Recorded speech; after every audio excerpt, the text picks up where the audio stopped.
Hello dear students, good evening to all of you. आज हम लोग पढ़ेंगे क्लास 11th में इंग्लिश प्रोज का first lesson, my struggle for an education, मतलब शिक्षा के लिए मेरा संघर्ष।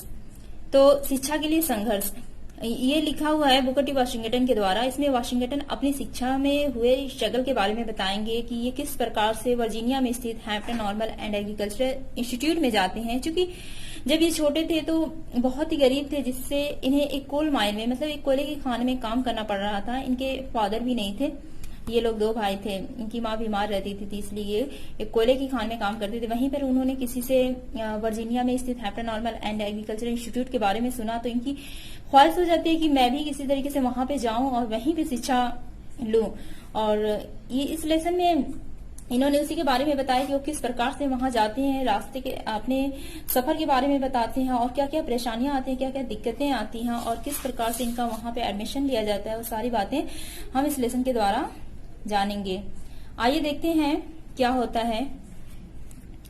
यहां से स्टार्ट होगा। One day while at work in the coal mine, एक दिन जब मैं कोल माइन मतलब कोयले की खान में, एक दिन जब मैं कोयले की खान में काम कर रहा था, I happen to overhear two miners talking about a great school for coloured people somewhere in Virginia.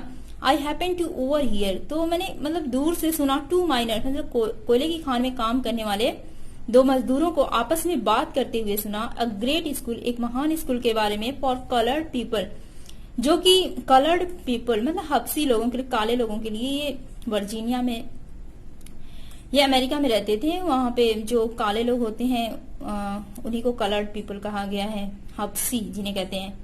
हब्सियों के लिए एक महान स्कूल था जिसके बारे में वो लोग बात करते थे। और समवेयर इन वर्जीनिया, जो कि वर्जीनिया में ही कहीं पर स्थित था।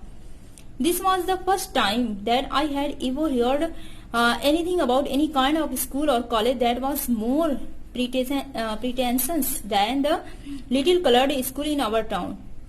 यहाँ पे कह रहे हैं कि this was the first time, ये पहला समय था, पहला अवसर था कि जब कभी भी मैंने ऐसे किसी स्कूल या कॉलेज के बारे में सुना जो कि अत्यधिक आकर्षक था, और वो भी मेरे ही कस्बे में। Little coloured school in our town, कह रहा है कि मेरे कस्बे के स्कूलों के मामले में अत्यधिक अच्छा था। As they went on describing the school, describe मतलब वर्णन करना, जिस प्रकार से वह लोग उस स्कूल के बारे में वर्णन कर रहे थे। It seem to me that it must be the greatest place on earth, ऐसा लग रहा था। सीम्ड मतलब महसूस होना, ऐसा लग रहा था कि वह इस धरती पर सबसे महान जगह है। Not even heaven present more attraction, कह रहा है कि उस समय स्वर्ग भी, हेवन मतलब स्वर्ग भी मेरे लिए उतना आकर्षक नहीं था। For me that at that time then did the Hampton Normal and Agricultural Institute in Virginia, कह रहा है कि उस समय मेरे लिए स्वर्ग भी उतना आकर्षक नहीं था जितना कि वर्जीनिया में स्थित Hampton Normal and Agricultural Institute था। About which these men were talking, जिसके बारे में वह व्यक्ति बातें कर रहे थे। I resolve at once to go to that school, resolve मतलब निश्चय करना। मैंने तुरंत ही निर्णय लिया कि मैं उस स्कूल में जाऊंगा। Although I had no idea, यद्यपि मेरे पास ये कोई विचार नहीं था कि वेयर इट वाज, कि यह कहाँ है, और हाउ टॉकिंग नहीं हाउ मेनी माइल्स अवे, और यह कितनी मील दूर है। और how I was going to reach, और या फिर मैं वहां कैसे पहुंचूंगा।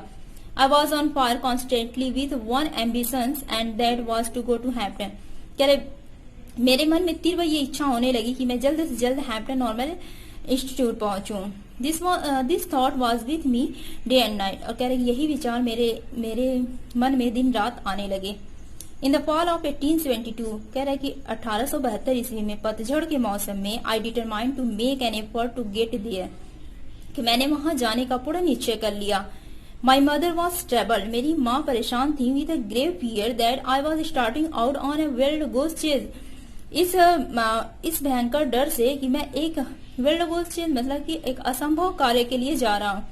एट एनी रेट, किसी प्रकार से I got only A half hearted concern from her that I might start, की किसी तरीके से मैंने आधे मन से उनसे वहां जाने की अनुमति प्राप्त कर ली।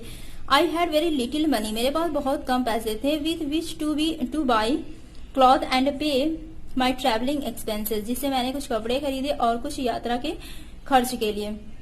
My brother John help me all the could all he could, मेरे भाई जॉन ने मेरी बहुत सहायता की जितना कि वह कर सकता था, बट ऑफ कोर्स, लेकिन वास्तव में that was not a great deal, लेकिन ये मेरे लिए उचित नहीं था।